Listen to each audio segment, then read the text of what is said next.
जय हिंद। स्वागत है आप सभी लोगों का। देखिए आज आपका जेटेट का सिलेबस आ गया है, जैसा दिख रहा होगा आपको। जेटेट जेटेट 2024 झारखंड अविविध परिषद रांची 2024 का है। और देखिए आपका 1 to 5 के लिए 1 to 5 जिसको लेवल 1 कहते थे। देखिए इसमें क्या क्या पढ़ना है आपका सब्जेक्ट। देखिए आप जो लोग हिंदी रखे होंगे, हिंदी इंग्लिश रखे होंगे या हिंदी उर्दू रखे होंगे, है ना। तो जो हिंदी रखे हैं उनके लिए देखिए क्या क्या पढ़ना है आपका। रचनात्मक लेखन, ठीक है, और जनसंचार माध्यम। उसके बाद देखिए निबंध आपको पढ़ना ही है। कार्यालयी पत्र, फिर रिपोर्ट लिखना, रिपोर्ट है, समाचार है, संपादकीय, और फिर जनसंचार है। जनसंचार माध्यम के विविध रूप है। उसके बाद देखिए गद्यांश बोध, यानी कि पैसेज आपको दिया जाएगा, ठीक है ना, पैसेज दिया जाएगा और इसे देख लीजिए क्या क्या है सो। और पैसेज से क्या होगा, आपको पैसेज पढ़ना है और उसको लिख दिया होगा कि इससे कौन सा सबसे अच्छा शीर्षक हो सकता है। ऑप्शन रहेगा आपका, तो शीर्षक भी आपको उसके अनुसार आपको देना है।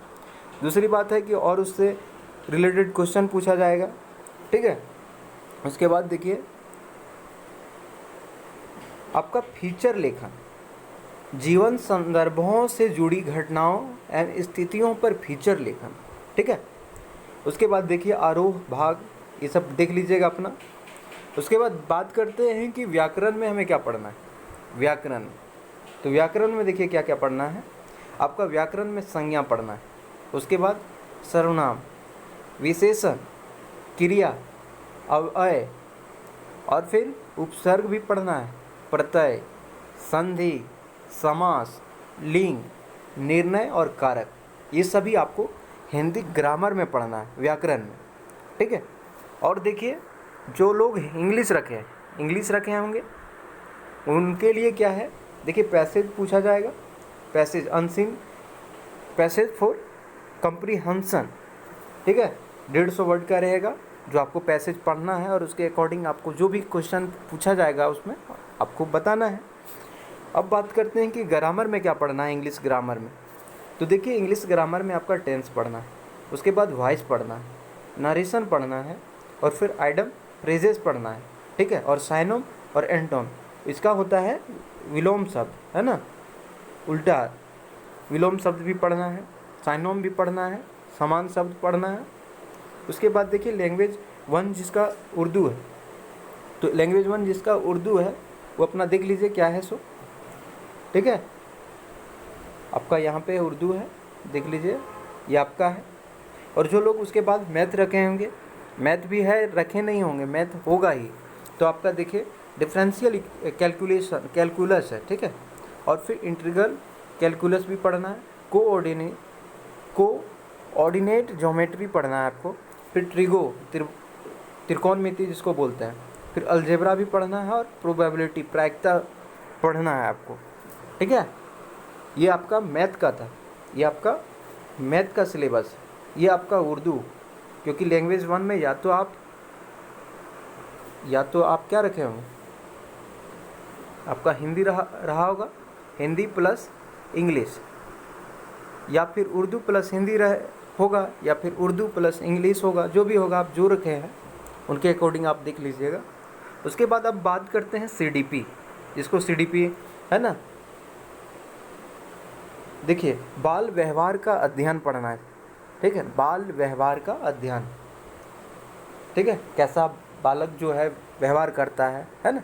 उसके बाद क्या है, व्यवहार के सिद्धांत, उसका क्या सिद्धांत है, व्यवहार से निर्धारित तत्व और उससे रिलेटेड जो भी चीज़ है उसको भी पढ़ना।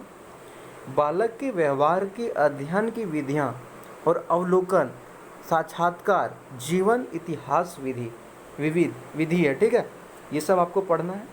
फिर बालक की वृद्धि एवं विकास, इसमें पढ़ना है कि बच्चा कैसे, उसका कैसे वृद्धि होता है और उसका कैसे विकास होता है, डेवलपमेंट कैसे होता है, ग्रोथ कैसे होता है, ठीक है।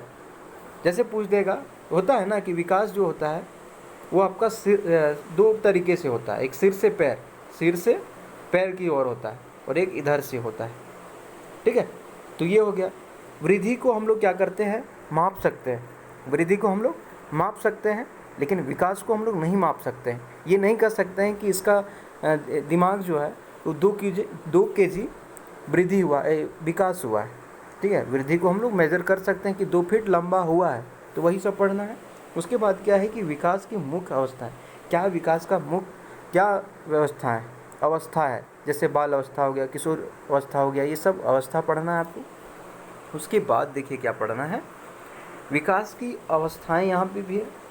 विकास की अवस्था में क्या पढ़ना है, बाल्य और बाल्यावस्था से किशोर अवस्था। ठीक है, बाल्यावस्था से किशोर अवस्था तक शारीरिक, बौद्धिक, संवेगिक होता है इमोशनली, ठीक है, इमोशन, और भाषा विकास, ये सब आपको पढ़ना है।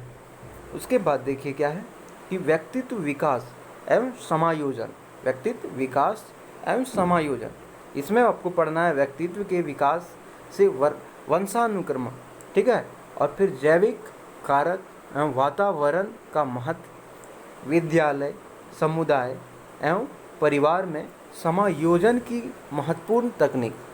ठीक है, उसके बाद आपको पढ़ना है व्यक्तिगत विभिन्नता एवं इसका शैक्षिक प्रभाव। फिर व्यक्तिगत विभिन्नता पढ़ना है, क्योंकि देखिए क्या होता है बच्चा में व्यक्तिगत विभिन्नता होने का मतलब क्या है कि देखिए 2 बच्चा को आप देखिएगा, कंपैरिजन कीजिएगा 2 लड़का को, तो हो सकता है कोई तेज़ होगा, कोई कमज़ोर होगा, है ना। तो उसी को क्या क्या विभिन्नता है, क्योंकि दोनों इक्वल नहीं हो सकता। अगर आप एक टीचर हैं और दोनों बच्चा एक ही क्लास में बैठा हुआ और आप उसको पढ़ा रहे हैं, तो क्या गारंटी है कि दोनों एक जल्दी से सीखेगा? हो सकता है क्या ये तेज़ से सीखे, ये दोबारा पढ़ने पर भी नहीं सीखे। तो यही सब है व्यक्ति विभिन्नता, क्या क्या रीज़न है। उसके बाद देखिए आपका क्षमता, अभिरुचि, आदत, सांवेगिक एवं बौद्धिक उपलब्धि एवं उनका शैक्षिक प्रभाव। उसके बाद आपका है शिक्षा और अधिगम। ठीक है, शिक्षा और अधिगम, अधिगम मतलब होता है लर्निंग, टीचिंग एंड लर्निंग हो जाएगा क्या। उसके बाद देखिए उसमें क्या पढ़ना है, अधिगम के विभिन्न तरीके, यानी कि सीखने के बहुत तरीके हो सकते हैं। अवलोकन हो गया, अनुकरण हो गया, अनुकरण मतलब एनालिसिस कर सकते हैं। ठीक है, स्मृति याद करके, दृष्टिकोण, अनुसंधान और कौशल, सूचना प्रक्रिया। फिर आपका है भूल एवं प्रयत्न सिद्धांत, प्रभाव का सिद्धांत, फिर अंतर्दृष्टि का सिद्धांत। ये आपका किसका था, CDP का था। उसके बाद हम लोग आपका सामान्य ज्ञान, जनरल जीके जिसको बोलेंगे आप, उसमें आपको सब पढ़ना है, क्योंकि कुछ ऐसा नहीं बताया गया कि स्पेसिफिक टॉपिक ही पढ़ना है, तो उसमें आपको सारा चीज़ पढ़ना है ना। उसके बाद देखिए लैंग्वेज, आपका जो लैंग्वेज जो है आपका या तो खोटा होगा, या तो हिंदी होगा, इंग्लिश होगा, उर्दू होगा, बंगला होगा, मुंडारी होगा, जो भी होगा उसके लिए सिलेबस शायद नहीं दिया गया है, इधर दिया ही नहीं गया। तो इसका क्या कर सकते हैं आप, तो इसका यही कर सकते, ग्रामर पढ़ लीजिएगा। इसमें भी कारक, जो भी हिंदी में कारक है ना, कारक है, संधि है, और जितना भी व्याकरण था उसमें उससे रिलेटेड इसमें भी व्याकरण पढ़ लीजिएगा, खोटा तोठा का, या उर्दू होगा तो उसका व्याकरण पढ़ लीजिएगा। देखिए हम लोग पता चला ना कि कौन कौन सा पढ़ना है हमें। CDP तो पढ़ना ही था, मैथ आपको पढ़ना है। ठीक है, इंग्लिश आपका 15 नंबर का पूछा जाएगा। इंग्लिश जो रहेगा आपका 15 नंबर का पूछा जाएगा, और आपका 15 नंबर का पूछा जाएगा इंग्लिश, और 15 नंबर का हिंदी जो आप रखे होंगे, या फिर उर्दू रखे होंगे तो 15 नंबर उर्दू से पूछा जाएगा, और फिर इंग्लिश रखे होंगे तो 15 नंबर इंग्लिश, यानी कि 30 नंबर पूछा जाएगा लैंग्वेज 1 में, तो आपका 15-15 से पूछा जाएगा। ठीक है, दूसरी बात है आपका CDP, तो CDP वही आपका 30 नंबर का पूछा जाएगा। 30 जो आप देख लिए कि क्या क्या पढ़ना है। मैथ भी 30 नंबर का पूछा जाएगा। आपका सब्जेक्ट देख ही लिए होंगे, क्या टॉपिक क्या पढ़ना है ये भी देख लिए होंगे आप लोग। ठीक है, अगर ये वीडियो आप लोगों को अच्छा लगा तो लाइक शेयर कमेंट ज़रूर कीजिए। जय हिंद।